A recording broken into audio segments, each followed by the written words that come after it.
Today we will be discussing a topic that has affected all of us or will affect us at some point in our life, and that is grief and sorrow, and how we can reframe our relationships with these energies.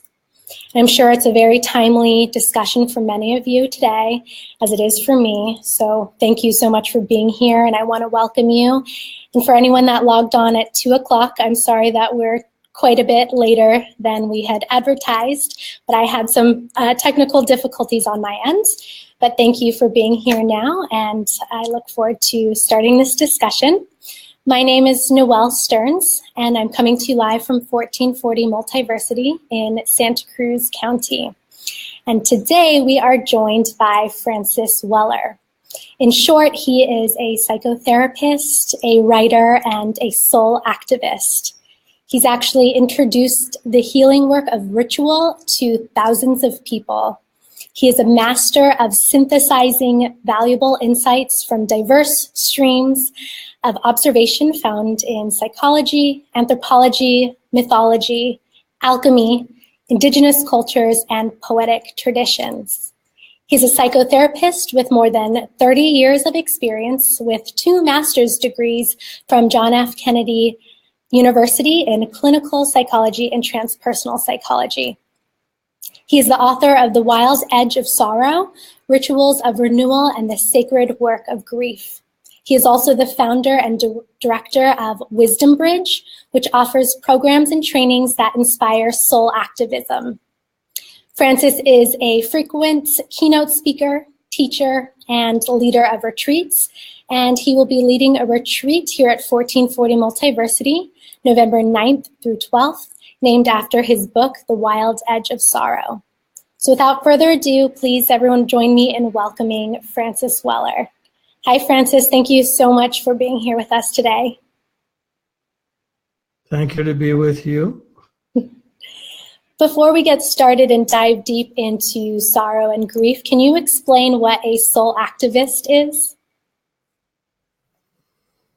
Well, that's a good question. I think the answer would be that the response we make to conditions of the world have to come with a sense of connection to what is most vulnerable in us, and the threads that touch into poetic and ritualistic styles of being in the world. Not so much just direct action, but action used by imagination.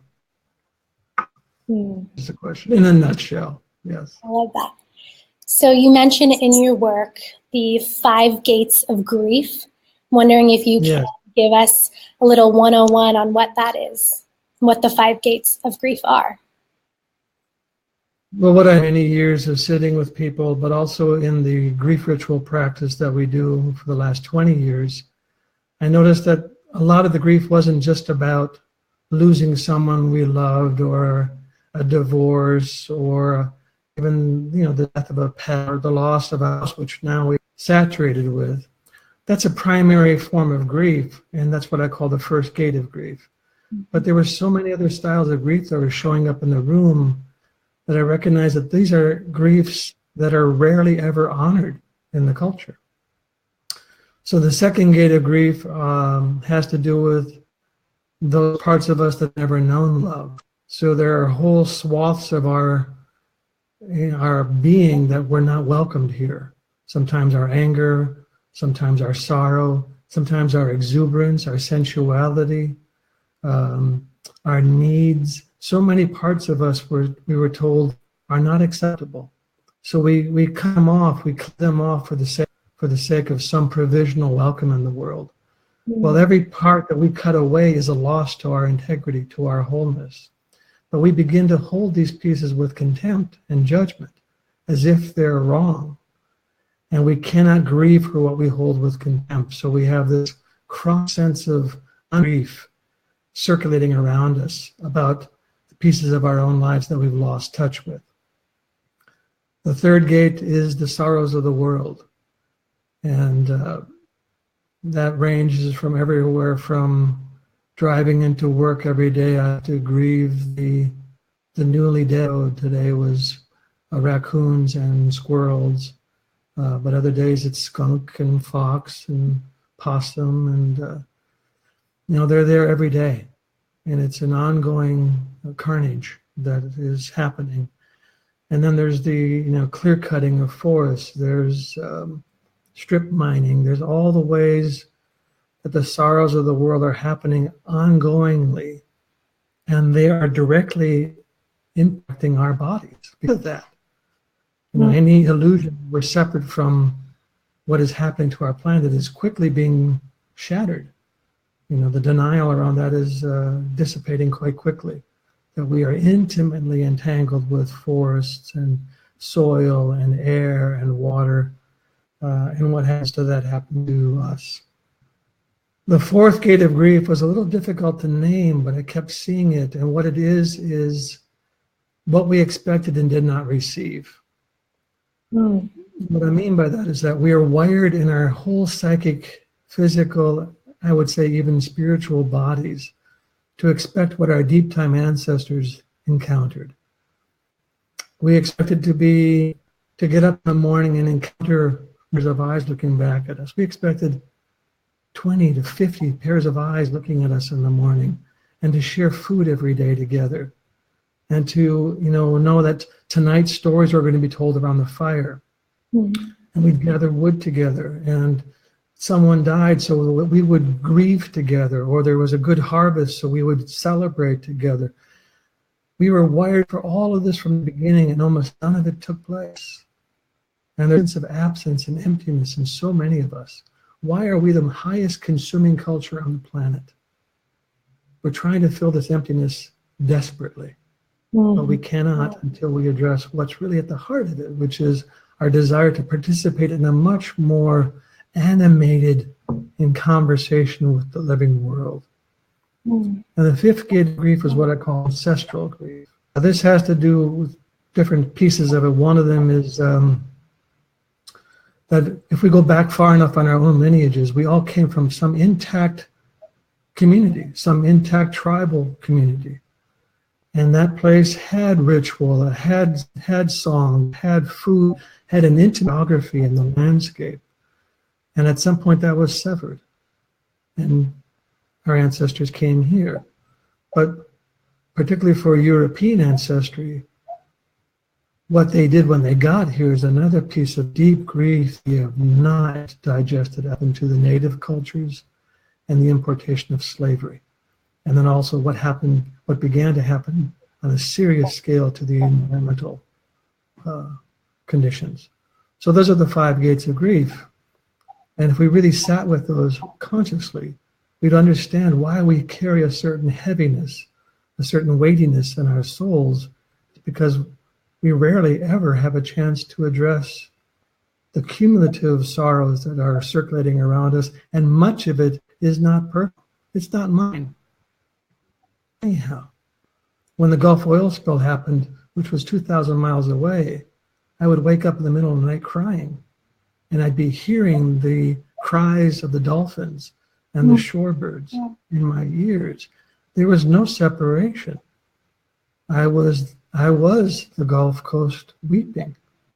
When we drove up the coast near across a clear cut, psychology would say I'm projecting onto the clear cut my own internal clear cut, the parts of me that were cut down and denied. But I don't think that's the truth. I think we are the receptor sites to register the losses of the world. And if we do not, who will? So it's very important. This is activism, which is that I have to keep my heart soft and flexible and responsive to the world, so that the sorrows of the world have some place to be articulated, and some place that can, meaningfully and artfully and creatively respond to the suffering. If we do not, again, who will? Yeah. Well, those grief you're mentioning, the gates of sorrow, the gates of grief, feel like we can, every single day is full of that in one way or another. So how do we actually metabolize and work through that grief without it having just take us over and just, not be able to live our daily life? What do we do? Well, we have to take up an apprenticeship with sorrow. And that apprenticeship is lifelong. It gives up the fantasy that somehow I'm immune from suffering, or that I will somehow transcend suffering. That's not the goal, I think. Our goal is a right relationship to grief and to loss. And simultaneously, we often say in our work that the mark of a mature human being is the capacity to carry grief in one hand and gratitude in the other. And then to be stretched large by these two presents in our life. So we're not just looking at grief constantly, we're also appreciating the enormous, extraordinary, exquisite beauty of this planet, the beauty of a conversation, the tenderness of a touch, the caress of a partner or a friend. Those are all ways in which we are able to keep turning into the face of sorrow. If we don't, if we're asked to do it alone and in private, the heart will shut down. The heart will wisely close and protect itself from the enormity of those losses, because the setting in which I could turn toward it is absent. So we have to, rigorously generate the conditions that allow us to keep saying yes to the world. So friendship and beauty, added communal ritual processes necessary so we can keep setting it down. During the grief rituals, at the end, after the ritual is over, we'll say, now we didn't do this just for ourselves. We did this so that our hearts could be freed up and more spaciousness could come into us, so that we can love this world more robustly, and we can bring more compassion into the world and more outrage. Because outrage is also a face of grief, the protest. So grief isn't just about tears, it's also about protest. It's about saying, this is not all right. And that through love, through devotion, through my grief, I will protect what is alive and what is needing my protection. That's a good question, though. If we are experiencing grief ourselves, or we know that someone in our community is a friend or a family member, can we actually hold these sort of rituals ourselves? Is this a container that someone who hasn't been trained like you are, is this something that we can do? And what would you suggest if there's someone in our community grieving? How can we hold space for them? Oh, absolutely. I mean, we are wired for it. The last ritual we did in August, there was a young woman there from Georgia. After the ritual was over, she said that, and she had never done anything like this at all. She said, that felt so right. That felt so right. It's that we're wired for this. We're wired to be together. The thing we have to caution ourselves from is trying to fix grief. So if someone in the village, someone in your community is dealing with loss, there's advice. What they are waiting for is some recognition that you understand what I am experiencing, that you can enter into this place with me without trying to improve it or fix it or repair it. Give me some attitudes of it'll get. In the moment, all that we want is someone to sit there with us and hold witness and invite it and then coax it. And then for maybe to share my own, because none of us are immune. When we say someone in the community is grieving, we can say, well, all of us are grieving. Especially right now, here, we have thousands and thousands of people who have been profoundly affected by the fires here. And we will be sifting the ash of this sorrow for a long time. But absolutely, you can gather, you can say, the intention of this little circle is that we are going to grant each other permission to speak of sorrow. It's almost as if it's forbidden. We're a very happiness-obsessed culture. And so when we are sad or when we're grieving, we almost feel like I've done something wrong, like I should get over this. You know, we have very little courtesy for sorrow in this culture. We get 1 or 2 weeks of bereavement leave after a major loss in our life. We're supposed to be back at it as if nothing happened. But the soul knows that everything has happened. We have been shattered. You know, in the German language, the word for trauma is Seelenerschütterung, which means soul shaking. So when something of that measure happens and our souls are shaken, they don't just restabilize quickly. It takes time, patience, and a certain fidelity to that experience so that we can really be with it in a compassionate and wholehearted way till it really mends that.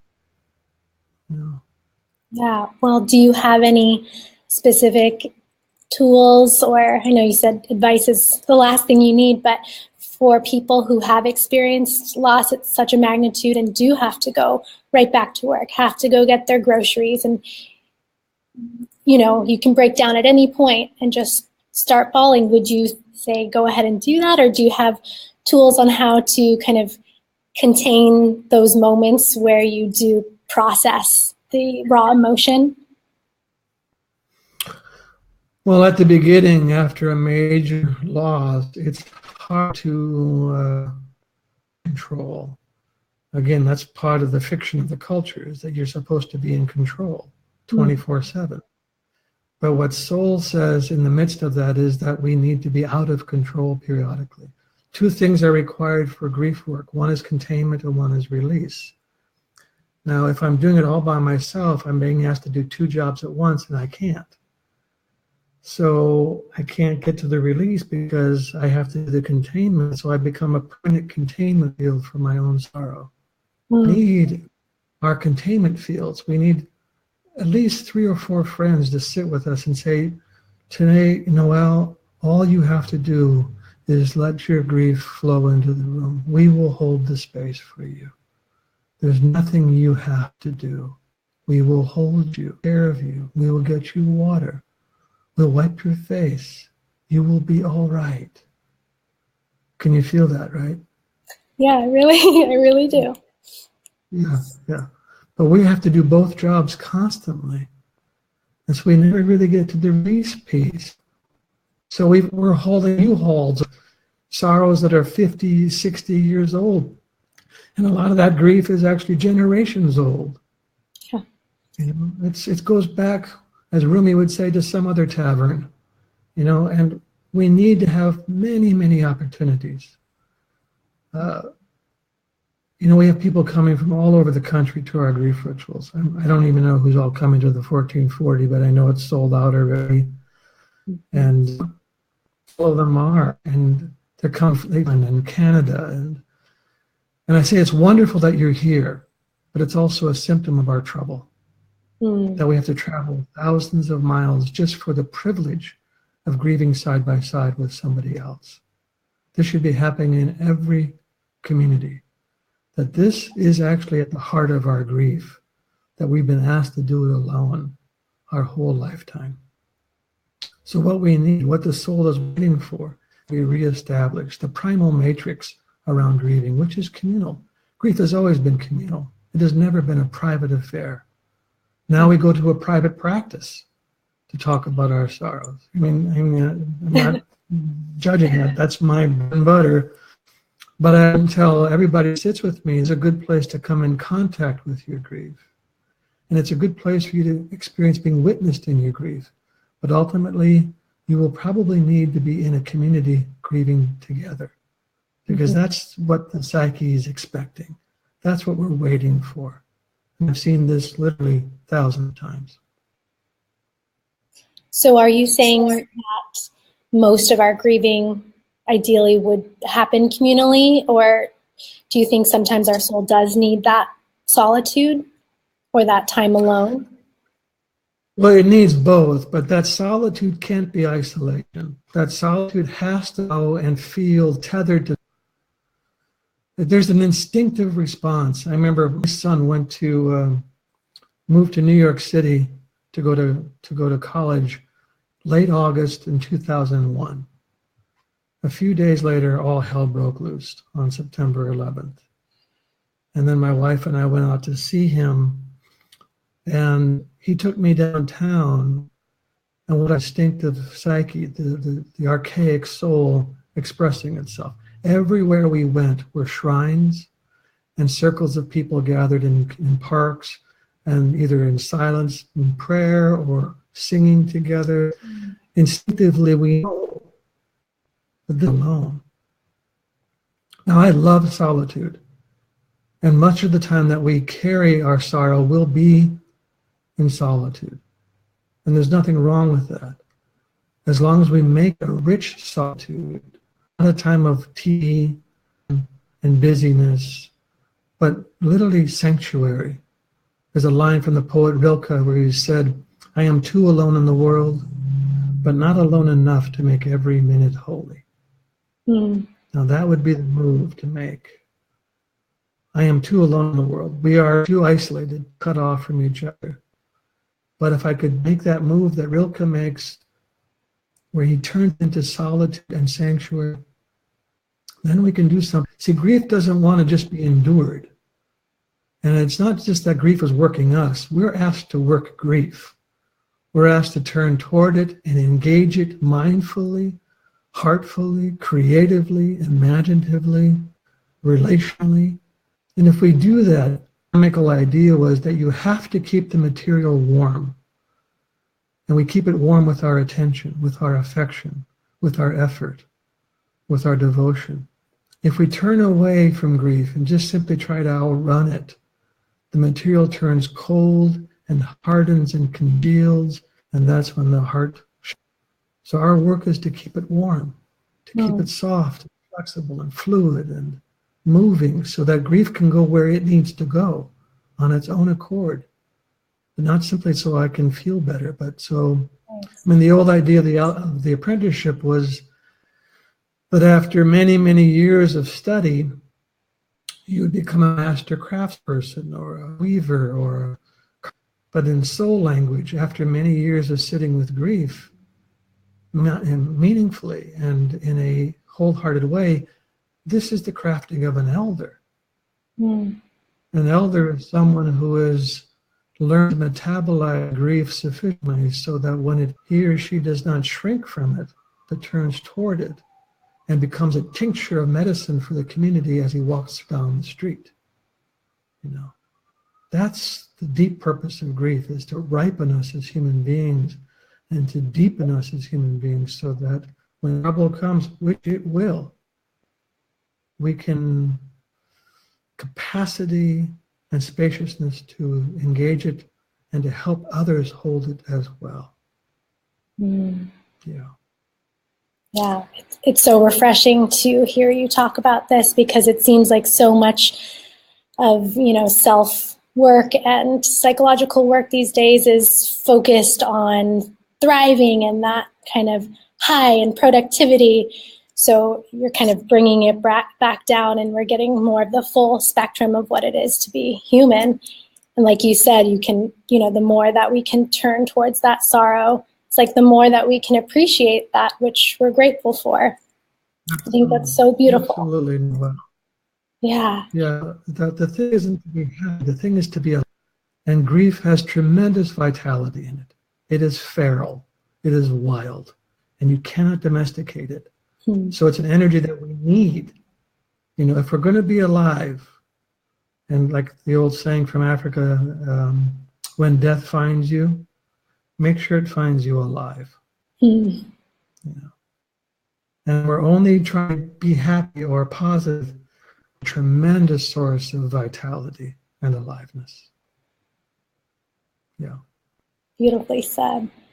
Well, I know we're running out of time here, and if anything else you'd like to share with our viewers, I mean, you definitely mentioned so many profound, great things, but if anything comes up for you at this moment, I invite you to share it.